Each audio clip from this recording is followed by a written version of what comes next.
Welcome to the show. Today's episode is proudly sponsored by Grow Generation, where the pros go to grow. More on them in a bit.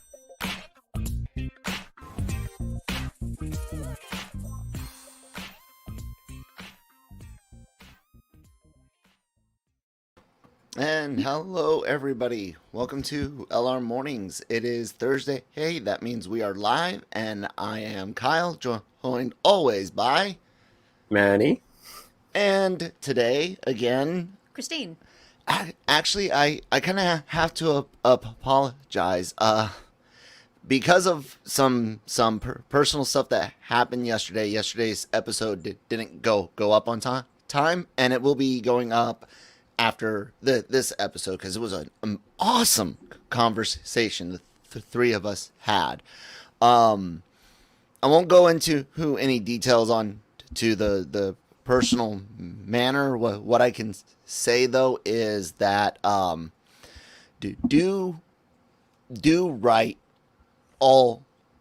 at all times. Treat people right. Do the right thing. If there's a regulation, a rule to follow it, even if it takes a little bit more time, because it's the right thing to do. And sometimes those little things can be a straw that breaks the camel's back, and before you know it, all of that little stuff you weren't doing just gets flushed out. So do your duty in all things, and never ask for less, and or ask for more, never expect less. So yeah, I'm sorry to start a little somber, but we'll get into some fun stuff now.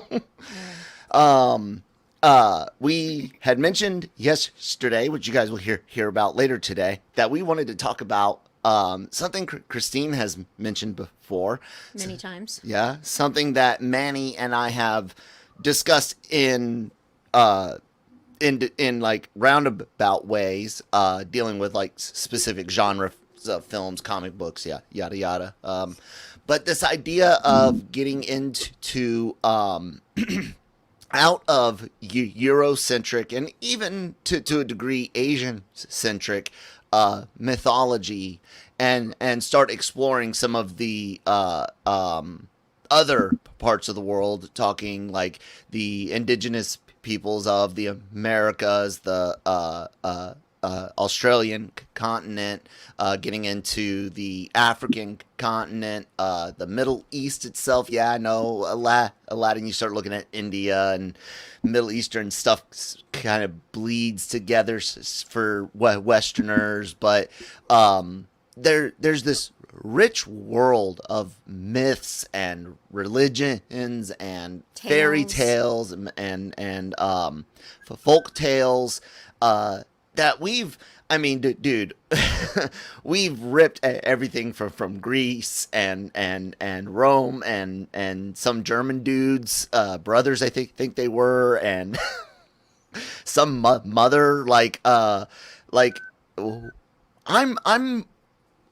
I've always been a world interested person, and I was very well traveled in America, decently well traveled worldwide as an adult, besides combat. Sorry about that. That's all right. But I've always loved like other people's stories, and considering he's the only one of us that's not 100% Eurocentric, let's go, Manny. What dude, Coco, great. We got one that's a very modern one, but what about some of the more ancient things that go into beyond Mayan and Mexican mix, and getting into Incan, Aztec, and beyond? Yeah, it sucks, man, because it was a fun time a couple years back when African Americans had the opportunity to go and cheer for Black Panther. I just remember outright positive reaction and excitement at theaters.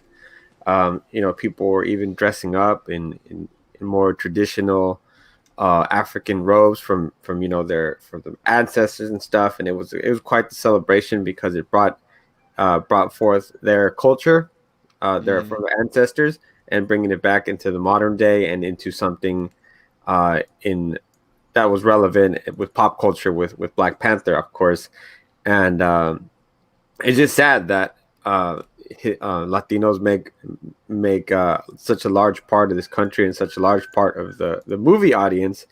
And yeah, we don't get our stories told, and we don't have a T'Challa to root for. They just haven't really made those characters yet. You see some very, very kind of lame attempts with characters like Ghost Rider, Robbie Reyes, who's great, but he doesn't get the opportunity to shine. I think probably the best character that they've made so far is going to be Jessica Cruz, because of the fact that she's not too many things trying to be compiled into one.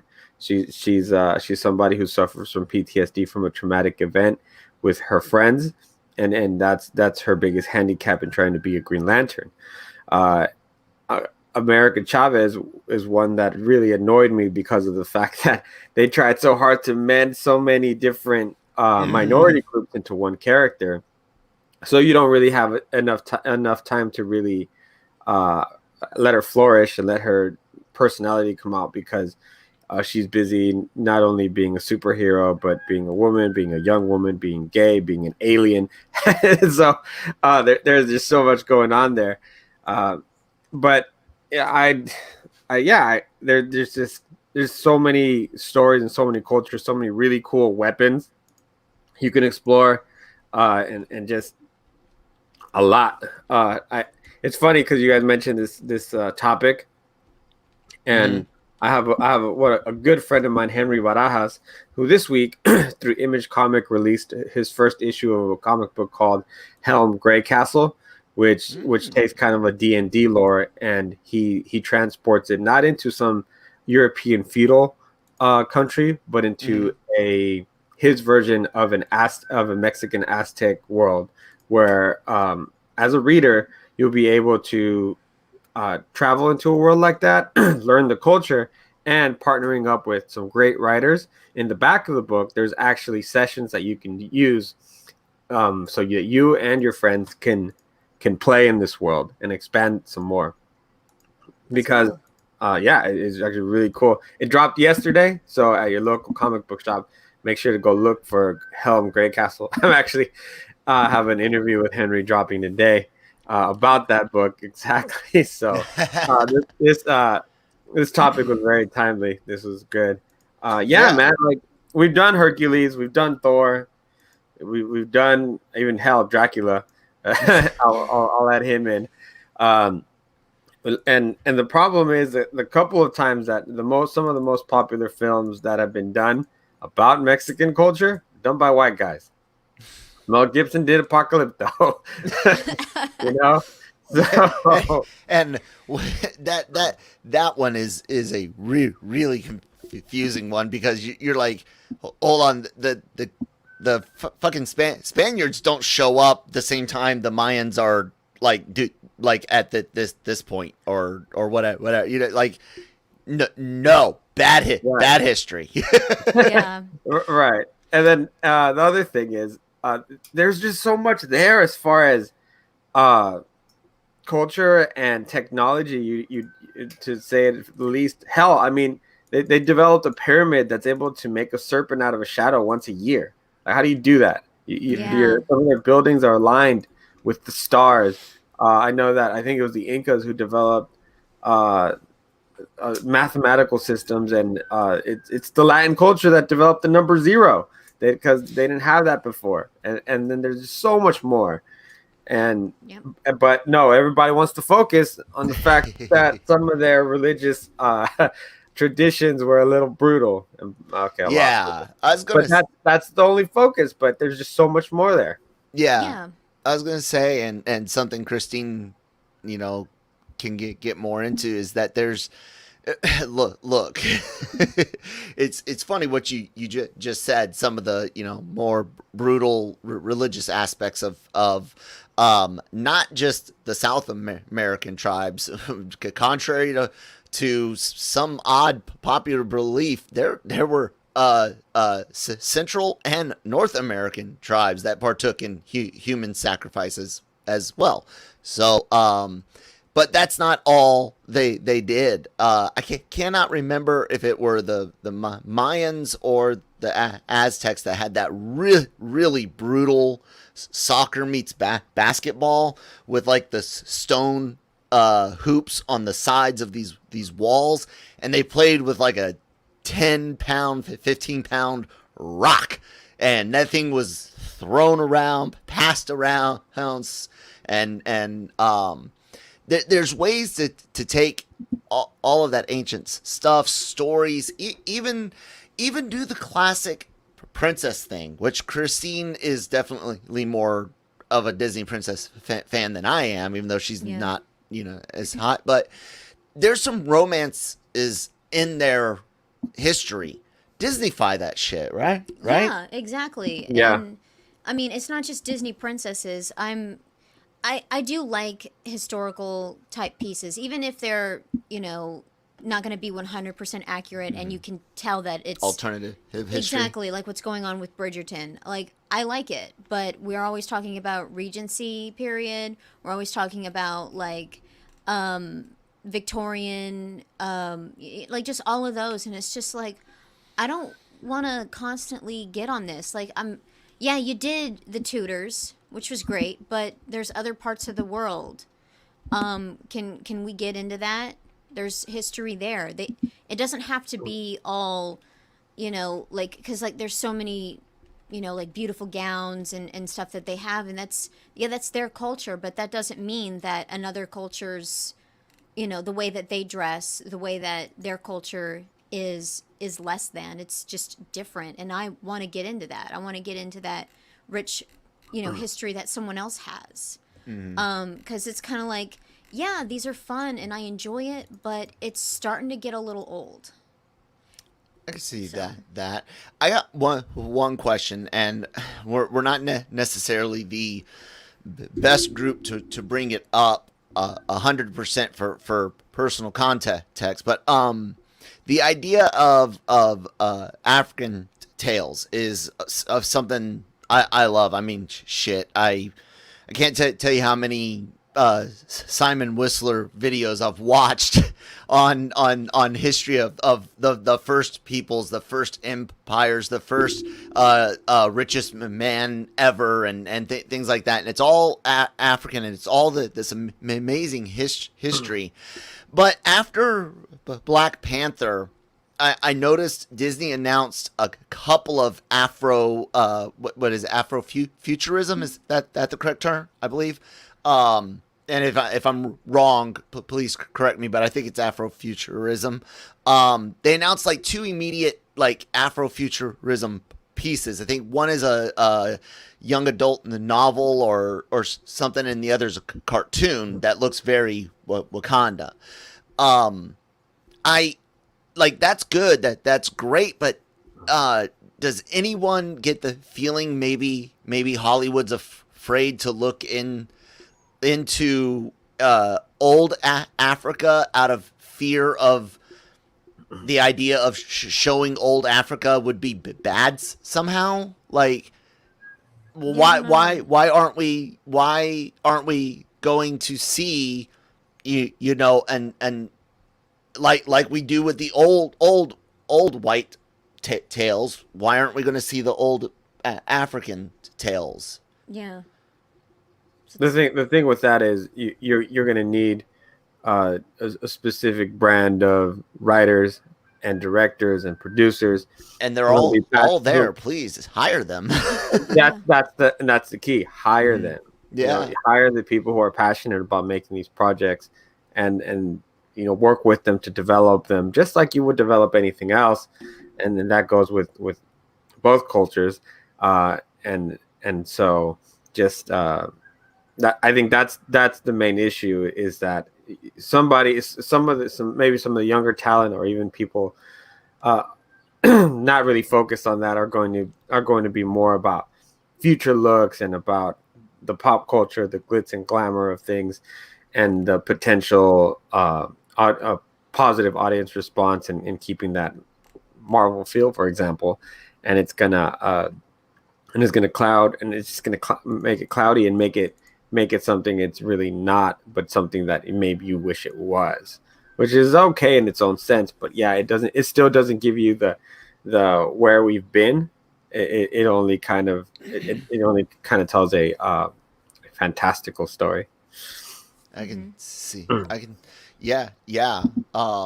Christine, what do you think on the idea of Africa itself? Because like I said, as far as I know, all we've seen is either more of the same or nothing. I haven't seen announcements for ancient or older, or even traditional modern African. Yeah, I mean, some of them are still. They're not, turning away from their culture. They're still embracing it. BBC has done so many documentaries on pieces where you see it's like a lot of it is still the same, and it's these. You've got groups who are like, we don't need all of your BS, like, oh yeah, y'all are fighting over money. Yeah, we don't think like you. So it's like that, like, explore, even if it's like a little more of today, which is fine. But like Moana did really good, and she wasn't worried about getting, a beautiful ball gown to go to the ball. And it's not, stuff like that. And it's like sometimes, like, kids aren't interested. I don't know how many kids are interested in Cinderella. That was like, that came out when I watched it when I was little. And it's just like, I guess it's kind of like getting old or not really getting old for kids, but just they're not interested. They did love Frozen, and I didn't. To me, it was just like, oh great, another one. Okay. But yeah, like Moana was great. Why can't you do something more like that? Yeah. That's why I think Raya and the Last Dragon did well. It's another good example. Mm-hmm. It's and this is one thing I'll say, because some people might see this and be like, oh god, SJW stuff. No. This isn't that. This is literally saying we're at a point where in Hollywood they are doing a sequel cartoon to the Flintstones. That's on the yesterday's episode you have to watch later today. But they are doing that while there are definitely these other stories that exist that are more interesting. That are more interesting than a 25-year-old Pebbles. Yeah. Yeah. And when it comes down to like what Manny and I said, the key part is hiring the right people to write and direct. That is in no ways saying that no black person couldn't work on a Hispanic-led project, or an Asian person on a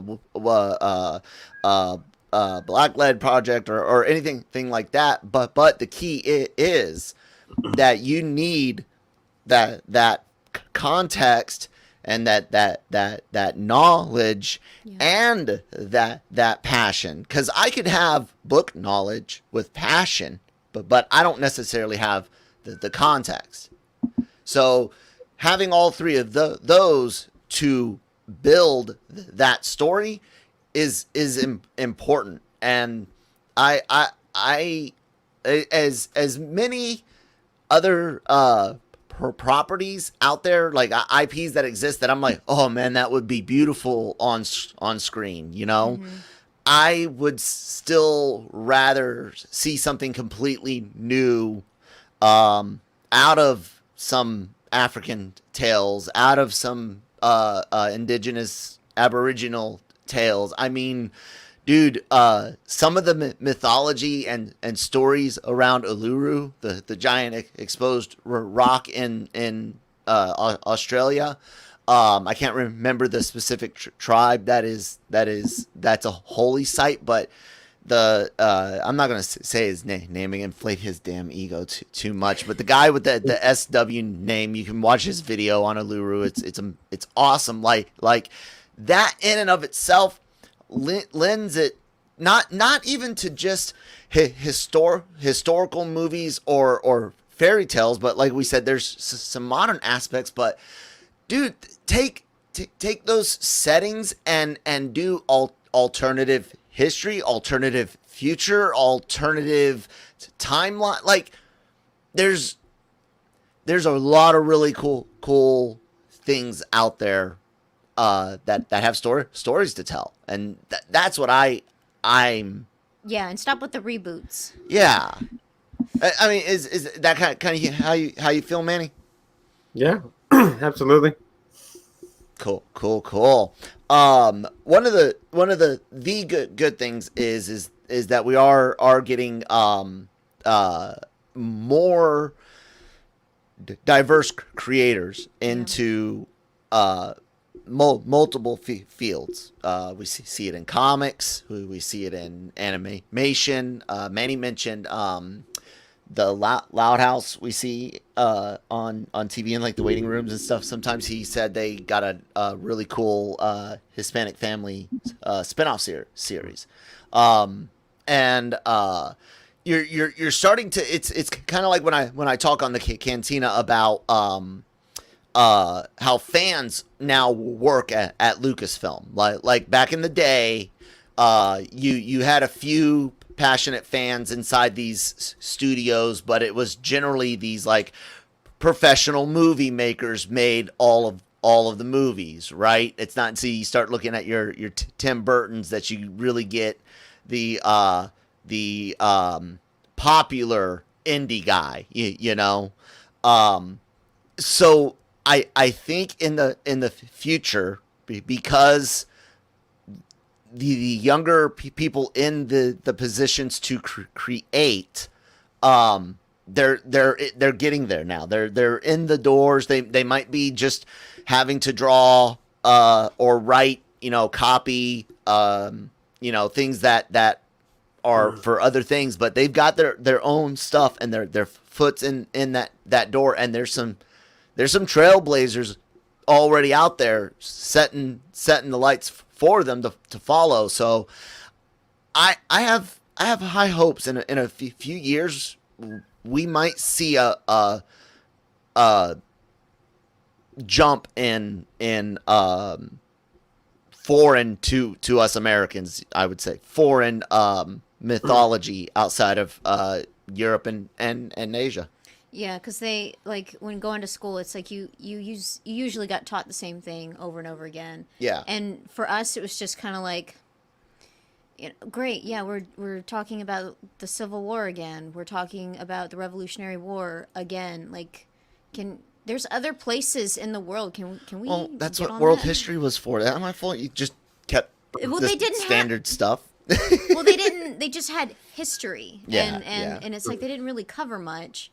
And it's like you're having to find out, as a grown-up and getting that knowledge. Because, like, we're a family that loves to learn.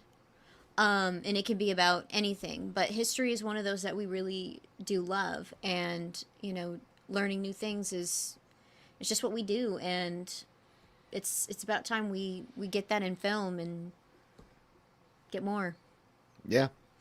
I think we're at a good point now where I think we're gonna see a lot more of it because of the fact that you have so these entities that need so much more content. We're seeing it a lot. We mentioned it before on Netflix, where you have shows like not House of Cards. House of Cards is good, but that's not the show. It's called Money Heist in English, but it's originally a Spanish show called La Casa de Papel. And then you have just also the trend of foreign films winning so many Academy Awards. You'll see studios start to probably pull more and try to catch, keep that wave, and if that's the way it has to be with films like Minari this year. Last year you had a fabulous film. What was it called again? Oh my God, Parasite. Mm-hmm. That was amazing. And you just keep going, and you'll see. I think you'll see a little bit more, especially because Hulu's gonna need things on HBO Max. I know that they had made a push recently with the new program or idea called Palante, where they're going to showcase more Latin culture series, whether it's music or short series or featured films, and their quote unquote dedication to doing that. So we'll see. I think that it's the lack of unfortunately, I hate to say it this way, the lack of content is going to force them to look a little bit broader and see that in their backyard and in other places around the world you've got all these amazing stories that you can tell. So, and not only that, they're not going to be like with the stuff that they keep doing. There's going to be more flops where No, keep going. Okay. I'm holding it. Okay. Like the Charlie's Angels, that Ghostbusters remake. I think it was in 2012. 16. I don't even know, because I'm like, just like, I'm not even gonna bother to watch it. The trailer did not grab me, and then hearing people, are reading people online saying like, I don't like this. It wasn't very good. It's like the money is going to show, like, we're not making money doing the same thing over and over again. Maybe we should put a little more creativity in it. So and with that, I am about to save Sony. Oh yeah. I'm gonna save you, Sony. You're not gonna like it, Sony, but I guarantee you this idea. I guarantee you, Sony, this idea. Manny will agree with this idea. Manny, get ready for this. Sony, you are in a position right now to where you could raise the capital to hire the exact people Manny, Christine, and I are talking about, and produce the content that we are talking about. And if this giant influx of capital is used appropriately, you could get these great stories out in a steady flow and watch your value, your profits grow beyond what you could ever dream of doing with any property you own right now. So Sony, here's what you do: call the Bobs, okay? Not our Bob, not the LRM Bob. Call Chapik, and yeah, call our Bob too, just to tell him that this is happening. But call Chapik, call Iger, and say $6 billion, all of Spidey, sell it, invest all $6 billion into Central American, South American, Indigenous, Aboriginal, and African creators and stories, myth, religion, modern novels, modern comics from those areas. I guarantee to you guys through your stuff on Netflix, and I guarantee you that $6 billion invested in that way.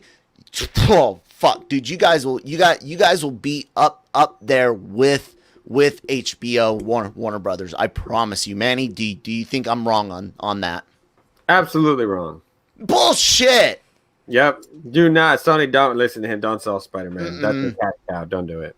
That's cash cow my ass. Oh, I'm sorry. He just doesn't like y'all. And while I do agree that they should invest in other areas, Hell, Native American stories, man. They're right here. That's what I just. Yep. Yeah, don't no, just get better with Spider-Man. Do not sell Spider-Man.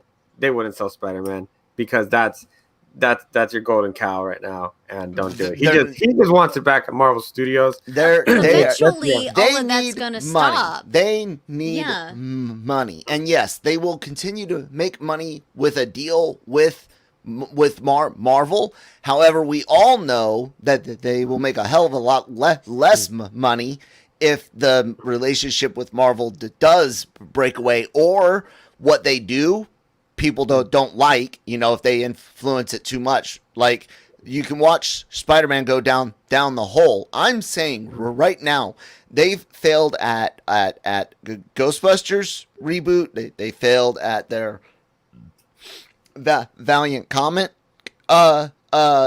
universe start.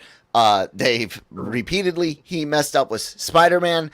Here's a chance to get an injection of cash, because they're not going to get money from Bond. I don't think Ghostbusters is going to do gangbusters. I think it's going to do pretty decent, but it's not going to be like an Avengers level event.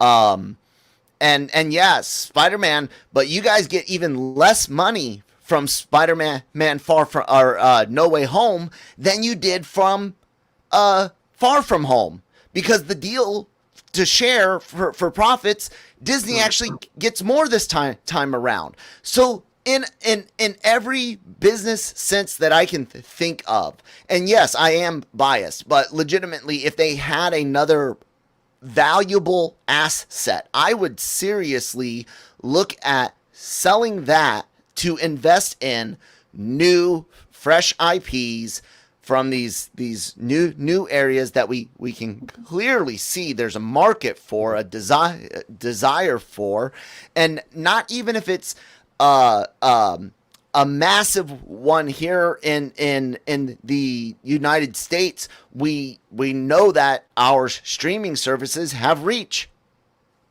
So I think Sony needs cash, and this is like Netflix helping to corner that foreign market for a lot of Latin and Asian dramas and comedies, right? This is Sony's chance to get in on that. Yeah, and they need to be thinking about the future, because how many Spider-Man movies are you going to make? How long is that going to continue on? So it's, things can be great right now, but, things could look, bleak in the future. So prepare. That's the best I can say. Well, hate to burst your guys' bubble, but according to Deadline, just yesterday, Sony Corporation doubles full-year net income with a boost from games, music, and movie units. Pictures records of $762 million profits. Ooh. So it's a 101% increase from the previous year. So on what were the products again? Games, music, and movies. Okay. Games. What came out? The PS5. Go back and look at Sony's history books, and yes, every launch they see a massive increase. It might not be as big, but it was going to be a much bigger number due to the losses of not having something coming out big for them in the year before. Just like this, the books that'll be reported next, covering the slump in 2020 will look different. But yeah, the PS5 launched. That was a big deal. Now the music side, I don't know who's signed to BGM. I think that's still their major label. Or is it Geffen? I don't know. I don't remember. But I don't pay attention to those labels. Do you know if anyone got big this year? Was there any big platinum selling artists this year? I'm not. I don't listen to Top 40. most of the artists I follow aren't scientific labels. Exactly. So, They're traveling to like little spots like Strummers and stuff and playing shows. Yeah. So, but my point to that is, Sony isn't necessarily 100% worried about their picture money because they're making it elsewhere. It's the same thing with Amazon. Amazon can give a damn about how much they're spending on their Amazon Studios products because all they want you to do is make sure that you are a member and that you are subscribed. Because let's be real, there's The Boys and there's a couple of other things on Amazon Prime that's really, really good. But for the most part, it's pretty mediocre. There's not a lot of things that you're like, ooh, let me go watch this on Amazon Prime. But they don't care because it's almost like an extra service. It's almost like what they want is they want you to be subscribed. And I think with Sony, the entertainment, the movie part of it is just another part of their division that it's like, if it works, it works. And if we'll make some money out of it, but unfortunately they're not making great. I think Ghostbusters Afterlife is not going to do well at all. Just based on what we've seen in the trailers, there's nothing grabbing about it. Yeah, like I said, I think it'll do okay. I think in the end it'll end up being more profitable than the other, just simply because people are going to go see it at least once to see Venkman, Stance, and Zedmore. I would say Spangler, but he's dead. And then not given inflation, I think it would probably do the same as the other one. There's nothing captivating about it based on the trailers. Yeah.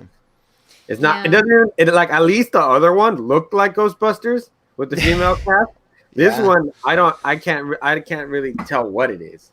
It's Stranger Things and it with a Ghostbusters label. Yeah. But we can't talk too much about that because we got to hear from me talk about our sponsor, Grow Generation. Grow Generation, where the pros go to grow. Grow Generation offers the best deals and discounts on the best grow products on the market. Grow Generation serves customers across the nation and carries a wide inventory of renowned cultivation brands. Go to www.growgeneration.com, where the pros go to grow. Thank you, me, and thank you, Grow Generation. So, some video game news, guys. Speaking of Sony and the PS5, this isn't the main thing I want to talk about. This is kind of a cool idea, though. NetherRealm, the people that do the Mortal Kombat games, the Injustice games, are rumored to be doing a Marvel fighting game.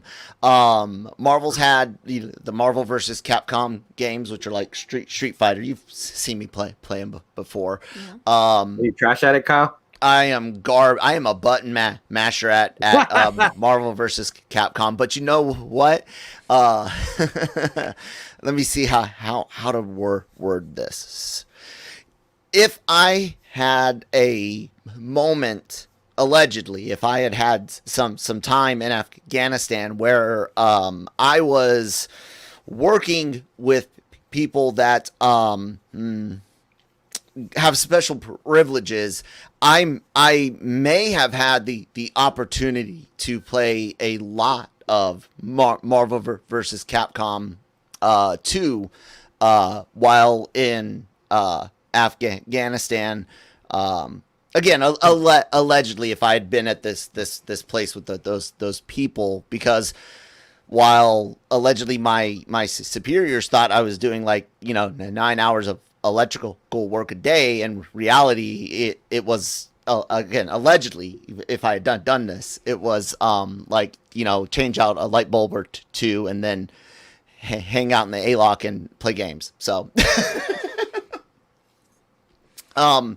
But the idea of a violent Marvel fighting game has only been done once, and it was like semi-violent. That was what Marvel Nemesis: Rise of the Immortals. It had a terrible comic tie-in. Some people liked the fighting style, some people didn't. I didn't really care for the game too much. But the idea of our favorite heroes, take Civil War, take any storyline, make up a new one. The only way I want this, Manny, is if they can make it rated M. I want to see Spider-Man's back break. I want to see Venom bite Wolverine and then his teeth, like, you know, break on the adamantium. Like, I want a violent Marvel movie or Marvel game. It's never going to happen. But what do you think about NetherRealm making a Marvel fighting game? It's a long overdue. We already have Injustice and Injustice 2, which were great. I love playing both of them. Injustice more than Injustice 2, to be honest with you. I thought they overcomplicated the second game. So it doesn't take much to really just put a quick story and have everybody fight each other. I don't feel the same way you do about the violence. If it just has the same level of violence, I guess you can call it, as Injustice, I'm happy with it. I would just be excited about being able to play as Wolverine or Gambit or Cyclops or whatever, and fight other people, and you know, in the same way that I now control DC characters. So it'd be fun. And then, you know what? Then give me a damn crossover, DC versus Marvel. Use the Injustice game, and then give me a crossover in the future, and we'll all be very, very happy. Yes. I you'd watch that. She doesn't play fighting games, but you'd watch that. I have anger issues. She does have. So I can't. Mario Party, like I'm afraid she's gonna break the TV. Yeah. Like that Wii remote is gonna go right through the TV. I had to I was like playing Donkey Kong Country, and I'm just like, I'm gonna break this if I continue on. I can't get past this. I'm done. I'm gonna watch my family play it. But yeah, like I'll watch it because I can't play it. She did. Oh, go ahead. No, I was gonna say I've learned that I can't play two games in this life, and that's Monopoly, number one. Just my eyes roll back and I turn into a different person, and then a game that I was trying to get into, and I could not believe how incredibly frustrated I got. Skyrim. Yeah, I was just not happy. Monopoly. Yeah, no, I can't. My girlfriend, they're always. I was like, nope, no, I can't do it. You guys will leave me forever if I bring that person back. I cannot be that person again. The problem is with Monopoly is like after you've played a while, you're like, okay, I'm bored. This is taking too long. Just take my money. I just want to leave. So yeah.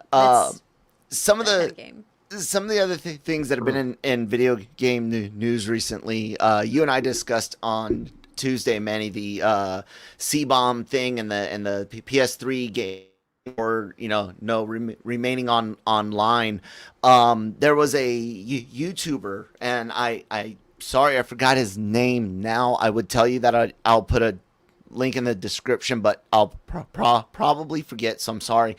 But you can look him up. He tested the same C-bomb idea, problem on a PS5, and showed that as long as it could connect to the internet, it would be fine, right? Like no issue. You can, and not only that, he showed that much of the physical media plays regardless, no battery, like yada yada.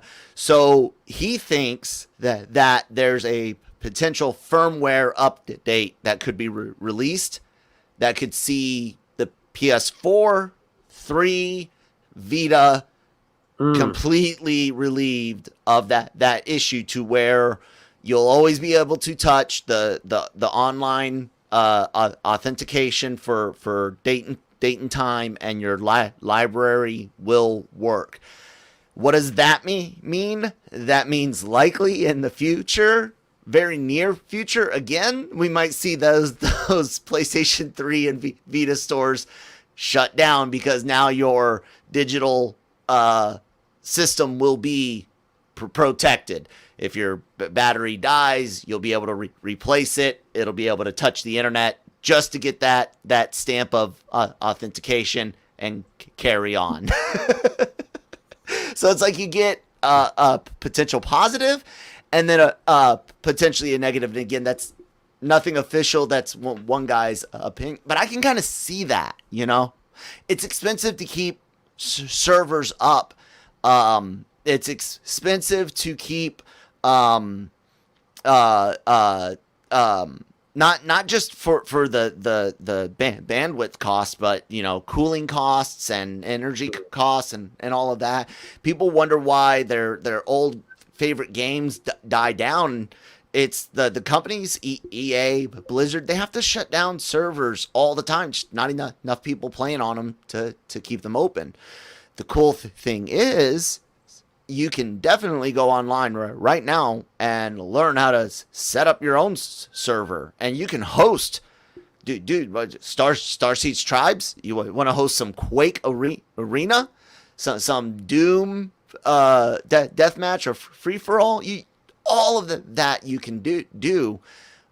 It's all gaming related. It's all fun and cool. But I wanted to know what you guys think about this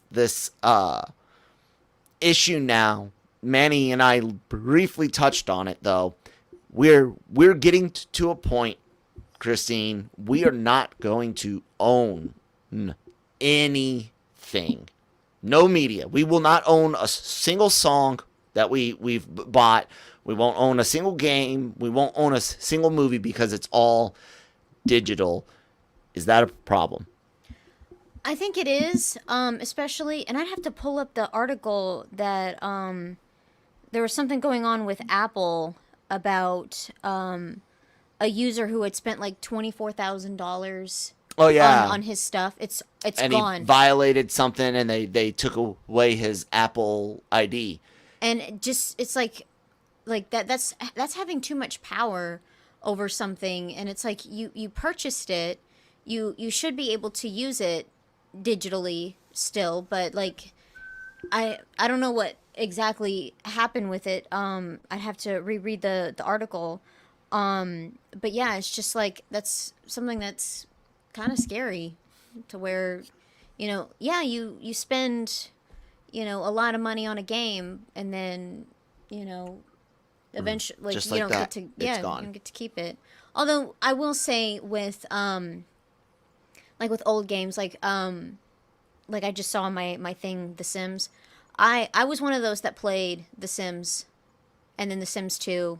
I didn't really like Sims 3, and then now playing Sims 4, where it is digital. I've already thrown out all my old Sims stuff. So I mean, maybe it's not too bad, because then it's like, yeah, I don't play that anymore. There's better out there. Looking at The Sims versus Sims 4 today, it's like, you know, there's a lot of things that are better, and I know that the community of Sims is having some issues with them right now, you know, not giving them what they want, and giving them the stuff that they don't want at all. And, you know, so it's just kind of like, I don't know, I'd have to wait and see, because I know with Apple it's a little different. They're a little more controlling of their stuff. I don't think that there's any way that the stuff I've purchased with The Sims would be taken from me. And I don't know about other games. Like I don't know if that's I don't think that's happened yet for that. So I don't think it'd be too bad, just as long as you don't take it from them. Manny, what do you think in the Apple situation, man? That is legit. Christine, I'm gonna try you to can pull it up, but it is the idea this guy loses access to movies he bought. What do you do? Well, in one part, it's what happens when you don't read the terms and agreement. and you just click accept. Yes, sir. And so that's part of it. And the other, and 20. I'd be interested to know what he did to deserve such a punishment.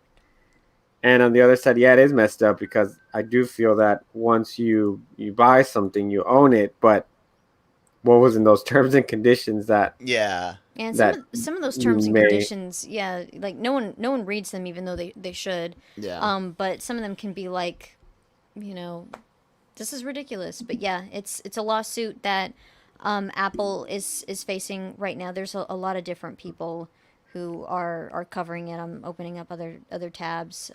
Top Class Actions is covering it. Idea Hunter, DesignTaxi.com.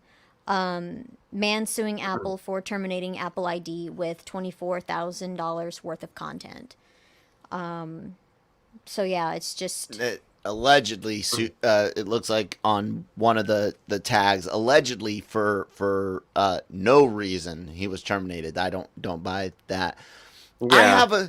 I have in my closet. I'm not going to get it. She says she throws out all of her stuff. I have original copies of StarCraft from the 90s. Like, I still have my StarCraft CDs.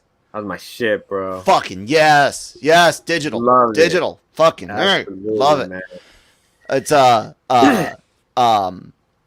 I keep all my old stuff like that because I can do virtualization. I can pop up a virtual XP machine and play old games. Just no issue. But I do think I have a minor workaround. The number one reason people like the digital thing, hard drive storage. It used to be big and bulky. People aren't aware now of the fact that you can fit 4 terabytes in something the size of your cell. I'm not kidding. Not and that's not even counting SSDs. That's just classic hard disk drives. The cheap ones. Where you can literally buy like 4 gigabytes of storage on a hard disk drive for $150 today. Yeah, I remember when 1 gigabyte was close to $1,000. Yeah, I remember them being pretty expensive. So part of it is people didn't want to have these giant, additional boxes to carry, the digital files to download their movies and stuff like that legally, the digital download codes that you get. So most people just use the streaming service or the Voodoo or Vodo or whatever, movie purchase program, Apple, Google, whatever they do. Here's the solution. Bring back those codes. Bring back those codes. Apple, Google, whoever it is, when you buy it, no matter what happens, that code will work one time to download a legal copy of the film, DRM free, like no watermark, like no bullshit, full-fledged Blu-ray quality copy of it with that code. That's yours for forever, so long as you never lose that copy of it. Now you can put one on your internal hard drive and store one in the cloud. Boom. That's what they always say, store one on site, store something off site. And I think there's even like a third joke saying maybe. What do you think about that, Manny? Yeah, because it's just so weird. We live in such a strange time where we're getting theater releases in our home. Mm-hmm. So I think that buying movies, buying sometimes even games is an afterthought, because it's as easy as going into, for like the Nintendo Switch, just going to the just go buy it. And then a lot of times, because of the fact that for like PS4, PS5, you have to download the game anyway, even if you have the disc, you almost like, yeah, just whatever. So then when you want that one property on a hard copy, you're almost kind of left the same way you're left looking for a stamp. Like, where the fuck do I buy one of these again? Yeah. Let me ask this. Go to the This is a big point of contention. Part of business is overhead, what it costs to conduct business. In the case of making video games, the actual physical video game is counted into the cost, and that goes into price setting along with competition and all that other stuff. But is it fair, as the physical market dies off, is it still fair to charge what you did for the cost of plastic, production, shipping, included in your cost of your game?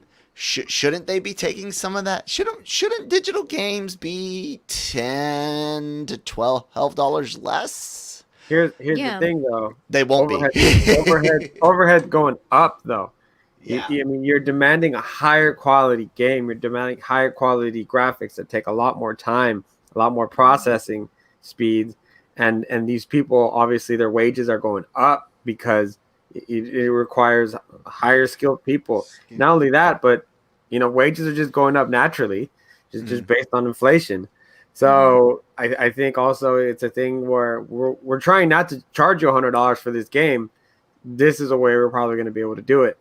But then, and vice versa, the gamer is constantly demanding higher quality, better sound, better this. Game experience is open world, a side quest. You want everything, but you still want that price point. So there's that also. Mm-hmm. Yeah, no, great point, because it goes into something I've been saying as we wrap up here. Cloud gaming. Everyone loves this Microsoft Game Pass, which in and of itself is not a necessarily bad idea, but gaming companies, like you said, man, it costs money to make the games. The games they want higher end graphics, require more power to run the computers to make the games. That's overhead cost, exactly what Manny is getting at, that even if you go all digital, you're still going to see these costs rise. It's kind of a joke on the anyways, devil's advocate and stuff. But here's the other part of that. All digital subscriptions does not feed $59.99 into a game developer's pocket. Mm-hmm. It just doesn't. The great thing about digital games right now, when you have to buy it, is all of that money does go to, well, I guess a portion will go to the, if you're on Sony or Xbox, but instead of having a portion going to Walmart and all of this production and transportation overhead, the majority of a digital full sale goes to the game company, and that is a good influx of cash. That's actually a good reason to keep price points where they're at, but be against streaming, because pennies, man, pennies. I don't like it. Anyone else? No? Cool. Let us know what you guys think in the comments below. Are you guys big on the streaming thing or for games or not? Let us know what you guys would like to see Hollywood show us, like the myths and stories, the modern novels or comics that deserve to be seen and heard around the world with that Hollywood sheen and money injected into it, because shit costs money. Be sure to check out all of the wonderful social media down below. She doesn't have social media yet, but she does write for the site, and you guys can check that site out, LRMonline.com. All your entertainment news, needs, and opinions are there. Subscribe to the YouTube channel. Hit the red button. Hit that bell twice to make sure you hit all notifications so you know when Manny's awesome interviews go up, the awesome shows go up. And then, of course, subscribe to the podcast network. Look for the Genreverse logos to start showing up in more places as we change over to the Genreverse. Manny, do you have any interviews to plug? Not today, nope. Alrighty. Just the one I talked about earlier, which was the one with Henry Barajas for Helm's Grey Castle. There you go. Thank you guys so much for listening. We will talk to you tomorrow.